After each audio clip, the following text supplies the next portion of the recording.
गांव के मुअज्जिज़ आदमी थे, उन्होंने कभी पुण्य हम भी कमा लें, हमको भी ले चलो एक रेस्क्यू ऑपरेशन। वैसे मैं जनरली ले नहीं जाती मर्दों को। मैंने कहा चलो आपकी इच्छा, उम्रदराज आदमी थे। हम पहले ही इन लोगों ने थोड़ा वहाँ एक वो मचा दिया पूरा तहलका। मैं बहुत साइलेंटली करती हूँ। मैंने पहले इनको, मेरी गलती होगी, इनको भेज दिया। पहले चलो देखो उसके यहाँ कोई लड़की वड़की की सूचना आई है, पूरा तुम्हारे यहाँ लड़की की सूचना पहले जाके इन्होंने बोल दिया। वो नीचे हो गई, सारे बाजार में हो गई, मैडम कोई लड़की ढूंढ रही है। मैडम तो दिख नहीं रही। नहीं, फिर मैं गई तो मैंने कहा देख सुन, मैं देख के जाऊँगी तेरे यहाँ जब मैं आई हूँ तो। वो देख तो लिया मैडम ने, कहाँ है, कोई लड़की नहीं है। और मैंने देखा तो ऐसे कमरा कुछ भी नहीं। तो हमारे जो साथी थे वो कहने लगे, और पुलिस वाला भी आ गया, बोले मैडम इसको क्यों परेशान कर रही है, तो बेचारी का ऑपरेशन हुआ। मैंने कहा तुमको बड़ा पता है भाई, इसके ऑपरेशन का भी पता है, इसकी बीमारी का भी पता है, तो ये भी पता होगा लड़की कहाँ है। और इसके यहाँ नहीं रहती हैं, क्यों बताती क्यों नहीं है तेरे यहाँ कोई लड़की नहीं। बोले मैं तो कह दी मैडम से ढूंढ लो सारे, मेरे यहाँ तो कोई लड़की नहीं, छोटा सा कमरा है। कभी कुछ गड़बड़ हो गई। तो हमारे साथी जो थे उन्होंने कहा कि आप ध्यान दो। पहले तो हमने देखा एक वो सीढ़ी रखी थी स्टील की फोल्डिंग। तो मैंने कहा ये क्या है, तो उसने कहा ये, उसके मुँह से निकल गया कि ये सीढ़ी है। तो मैंने कहा सीढ़ी क्यों, तेरे दिया कोई दीवार नहीं, कोई टाँड नहीं, कुछ नहीं, किस चीज़ के लिए, ऐसे ही कभी ज़रूरत पड़ जाए तो। अच्छा भाई, उन्होंने कहा ज़रूरत पड़ेगी, मैं बता रहा हूँ अभी। ये देखो सारे तो वो थे राजस्थानी पत्थर की जो टाइल्स की दीवार वो बनती है, वो छतें थी। तो उसमें 2 काले पत्थर थे, सफ़ेद उनमें पुताई हो रही थी, बाकी सब वो रेड जैसे ओरिजिनल कलर होता है। उन्होंने कहा जी ये हटा दो। वो सिपाही पहले चिल्लाने, दरोगा जी थे, वो पहले चिल्लाने लगे, मैडम किसी की छत फोड़ के जाओगी क्या। मैंने कहा अब तो जीत हो गई, छत फोड़ूंगी तो बना के भी जाऊंगी, वो चिंता ना करो। मैंने कहा हटा दो जी, चलो। वो जरा सा कुछ करना भी नहीं पड़ा, बहुत नीचे हो रही थी, जरा सा यूँ करा, वो दोनों एक तरफ हो गए पत्थर। और देखो एक एक करके 3 लड़कियाँ निकली उसमें से। अच्छा। और वो बहाना, अरे मैं तो मर गई, मेरे तो अभी ऑपरेशन हुआ, मैडम आपने क्या कर दिया, और देखो ये लड़की, अरे कहाँ घुस के बैठी है तुम, उनको ऐसे करने लगी। मैंने कहा मर जाती थोड़ी देर में, सांस भी नहीं आ रहा था, कहीं खिड़की दरवाज़ा कुछ नहीं। तो छत पे वो मतलब लड़कियां रख के, हाँ, जैसे अब ये छत इसके आप यहाँ तो छोटी होती हैं, हमारे जैसे पुराने हैं तो 15 फीट पे भी हैं, वो नीचे ऐसे दुछत्ती बना देते हैं, तो पूरी छत में बना रखी थी ऐसे, और लड़कियाँ उसके अंदर। इसीलिए वो स्टील की लेडर थी कि उस पर चढ़ के लड़कियाँ ऊपर घुसा दो, रेड का खतरा, रेड का इन्होंने पहले से वो बवाल कर दिया था वो अंदर। अच्छा, मतलब आप रेड लाइट एरिया में जाते हो कि खलबली अलग मच जाती होगी। हाँ, मैं कोशिश करती हूँ कि मैं ना दिखूँ पहले और बहुत आराम से जाऊँ, पर हो जाता है फिर भी। और फिर लड़कियों की बोलने की देखिए हिम्मत नहीं होती है। एक भाई बहुत दिन से हमसे संपर्क कर रहा था नेपाल का।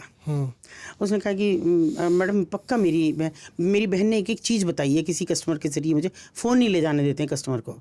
जैसे हमारे पास बहुत ज़्यादा सूचनाएं हो गई थी तो कस्टमर का फ़ोन भी वो लोग बाहर रखा लेते, लड़कियों के पास तो होता ही नहीं। क्योंकि लेकिन लड़की ने किसी कस्टमर के ज़रिए एक एक चीज़ बताई है कि नीचे ये वाली दुकान इस तरफ है, ये वाली दुकान इस तरफ है, उसके बीच में जीना है, उसके बराबर में ये वाली का इसका कमरा है, उसके बराबर में उसका कमरा है, अलग अलग जगह बताया कि तो आप इतना कर दो मेरा। मैंने कहा चल एक रिस्क ऐसे भी सही, नाम वाम सब दिया। अब मैंने कहा फ़ोटो दे दे। वो जो फ़ोटो दिया एक पुराना कभी फॉर्म वॉर्म भरा गया हो हाई स्कूल का, इंटर का, किसी चीज़ का, तो उसमें एक फ़ोटो स्टेट, वो भी कागज़ में फ़ोटो स्टेट की फ़ोटो स्टेट, पता ही नहीं लग रहा ये क्या है, शायद 8वीं का था। मैंने कहा भाई इसमें तो पता भी नहीं लग रहा। बोले जी मुझे नहीं पता, देखो मेरी बहन ढूंढवाओ, मुझे 2 महीने हो गए। फिर हम लोग ऊपर गए, ये भी थी और भी 1-2 लोग थे। मुझे देख के बौख लगी, क्या है दीदी। मैंने कहा भाई देख सुन, एक लड़की नेपाल की है, उसे मुझे देख के जाना है, और मैं सब पे कड़ी नज़र रखती हूँ उस समय कि कौन लड़की एक चौंक रही है या जरा सा भी। मैंने सबको देखा, मैंने कहा भी बताओ कौन है, आ जाओ। भाई खड़ा है उसका, और ये ना मैंने नाम लिया लड़की का। लड़की ना बोले। एक हमारे साथ नेपाली भाषी भी थी। मैंने उसका दीदी आप सब लड़कियों के पीछे जाके उसके ओरिजिनल नाम से पुकारो और कहो कि तेरा भाई ये नाम से नीचे खड़ा है। उन्होंने जाके बोले, मैंने कहा मुझे हल्की सी चौंकने की बस समय चाहिए और नहीं चाहिए। तो एक लड़की चौंकी एकदम, और फिर ऐसा होगी नॉर्मल जैसे कुछ है ही नहीं, फिर बाहर झाँकने लगी। तो मैंने बस उसको जाके पकड़ा, वो मेरे साथ साथ नीचे बैठती चली गई, और उसने कहा मैं जाऊँगी नहीं, मेरा बेटा है इनके कब्जे में। अब ये मेरे लिए और शॉकिंग था। मैंने कहा इसके भाई ने तो बेटे का कोई जिक्र नहीं किया। फिर मैंने कहा हाँ बेटा नीचे है तेरा, नीचे सामने चौकी में, देखिए बिल्कुल ठीक सामने चौकी है। मैंने कहा सी ऑफिस में है और वहाँ मिल जाएगा। तो खुश होगी। वो तो जो गालियाँ हमको दे रही हैं, जो हमारे कपड़े फाड़ रही हैं, वो तो एक दीगर बात है, वो तो हर बार होता है। हम लेके लड़की को ले आए, खिसकाते रहते हैं हम, खिसकते रहो, ये मुझे मारेंगी, मुझे कुछ भी करेंगी, छोड़ो तुम लोग, लेके उतरते रहो। ये उतर गए, उसे लेके। अब नीचे जाके लड़की बौखलाई, बोले पहले लड़का दिखाओ तब जाऊँगी। मैंने कहा आ जाएगा। मैं फिर दोबारा गई, इन्होंने सबने मना भी करा मत जाओ दोबारा। मैं फिर गई, मैंने कहा मारेगी ना, जो करेगी कर लेगी, अब तो मैं फ्री हूँ। लड़की उतर गई, वो मुझे फिर आ गई। अब मैंने कहा सुन भाई बच्चा चाहिए मुझे 15 मिनट में, अगर इसका लड़का नहीं मिला तो सोच मैं तुम्हारा क्या हल करूँगी। जनरली मैं मुकदमे लिखाती नहीं हूँ, तो 15 मिनट में तो नहीं आएगा, 1-1.5 घंटे में आएगा। मैं कहा ला दे, अगर अपने आप को बचाना, नहीं तो तेरा समय ख़राब है। वो फिर 1-1.5 घंटे में लड़की को ले आए। अब देखिए परिवर्तन कैसे आता है। लोग कहते हैं ना कि वो कभी नहीं बदल सकती, 1 सेकंड में बदलती हैं वो नीचे उतर के।